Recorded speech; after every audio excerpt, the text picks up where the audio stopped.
Okay, so I have to be honest with you, I almost didn't watch this one. I saw Joseon era and I thought, nope, not for me. Historical dramas and I have a complicated relationship, and I just assumed this one was going to be all court politics and really stiff dialogue, and reading subtitles going, who is this person and why do I care about their lineage? I passed. And then I kept seeing it on my Netflix recommendations, so I eventually caved. I am so glad that I did, because my royal nemesis completely blindsided me. Now, if you're someone who loved Mr. Queen or Bon Appetit Your Majesty, the whole world of a modern soul drops into a historical setting, this drama is going to feel like a familiar kind of fun. Except here, it flips the premise. Rather than someone from now landing in the past, it's someone from the past arriving in the present. And crucially, the drama is predominantly set in modern day Seoul. So if historical settings have kept you at an arm's length before, that's worth knowing. This one mostly lives in 2026 with the Joseon world appearing in flashbacks and early sequences. It's a very different kind of watch because of that.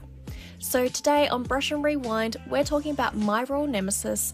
It's 14 episodes available on SBS and Netflix. We've got our 4 criteria as always: visual storytelling, production value, cultural themes, and character development. Let's get into it. So starting with visual storytelling, I think it's really important to just give a bit of a brief synopsis.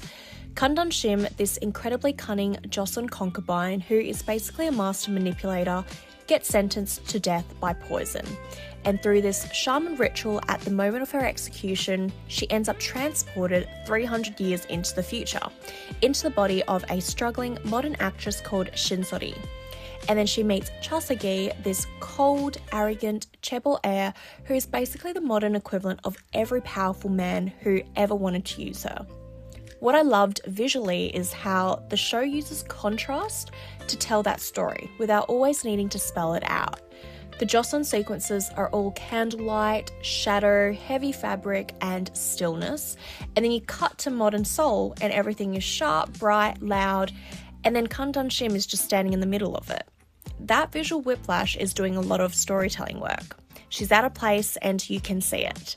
The tension between her inner world and her outer world, that's visual storytelling done right.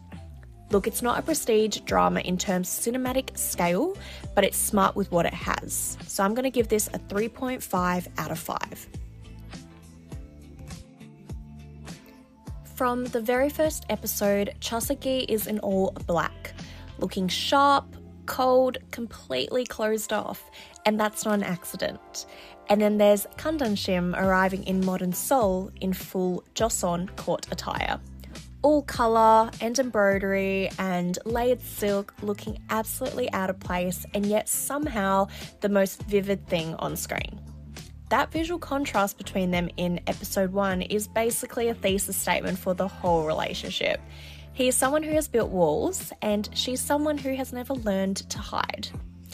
And this is the thing that got me. As the drama progresses and Chasagi starts to soften, starts to let her in, his wardrobe quietly shifts with him as well. Lighter tones, warmer colours, it's so gradual you almost don't notice it until you look back. But it's there. The costume department was doing character work the whole time. What I also loved is what they do with Kundun Shim's modern wardrobe. She adapts because, of course she does. She's been adapting her whole life. But if you pay close attention, there are always these little Joseon era references woven in. A silhouette, a fabric choice, a detail in the sleeve. She never fully loses herself, and I thought that was quite beautiful. Now, where I'm a little more measured is the overall production scale. The modern sequences are well dressed, but nothing made me stop and rewind. So, production value, 3.5 out of 5. The intentional costuming choices elevate it, but the overall production doesn't quite reach standout territory. Cultural themes. And I want to be transparent here because this isn't the drama I'd point to if you wanted rich thematic depth. It's not trying to be that, and I think that's okay. This is a romantic comedy. What it does touch on, and what I've found myself thinking about more than I expected, is this really fundamental idea about the will to survive. Shim in the Joseon era spent her entire life adapting and moulding herself to whatever the court needed her to be just to stay alive. And she ends up in 2026 doing exactly the same thing. Different world, same instinct. There's something quietly moving about that. The idea that survival looks the same across centuries. You do what you have to do, you learn the rules of the world you're in, you protect yourself. I don't think the drama leans heavily into that as a deliberate message, it's more of an undertone, but it's there, and it gives the comedy a bit of grounding. You're laughing at these situations, but underneath there's a character who has generally never known what it feels like to be safe. Cultural themes, 3.5 out of 5. It's not a drama that's trying to challenge you on a societal level, but it has something genuine at its heart. Okay. Character development, this is where I get a little bit excited because this is genuinely the best thing about this drama. Look, on paper, these two leads are not people you should root for. Shim is a manipulator. She spent her whole life using people to get ahead. Chosagi is one of those chaebols who generally believes the world exists to accommodate him. They are both, let's say it, a little bit toxic. And yet, I was rooting for them so hard. What the writing does really well is show you why they are the way they are. Chosagi's combativeness, the way he goes on the attack before anyone can get close to him, that's not just arrogance, that's armor. He lives in a world where everyone around him has an agenda, and he learned early that if you strike first, you don't get caught off guard. It's a coping mechanism. And once you understand that, the moments where he lets his guard down hit completely differently. And Shim, from a young age, she was living in a world where she felt everyone was against her. She had to do what she could to survive. Also, her adaptability is something else. She walks into the 21st century with nothing and figures it out. Not because she's been given any help, but because she spent her entire life reading rooms and adjusting. That resilience is genuinely compelling to watch. She's not a soft character, but she's a real one. What I loved is that neither of them fixes the other in some tidy way. They grow alongside each other. Their toxic traits don't just disappear, but they learn when to put them down.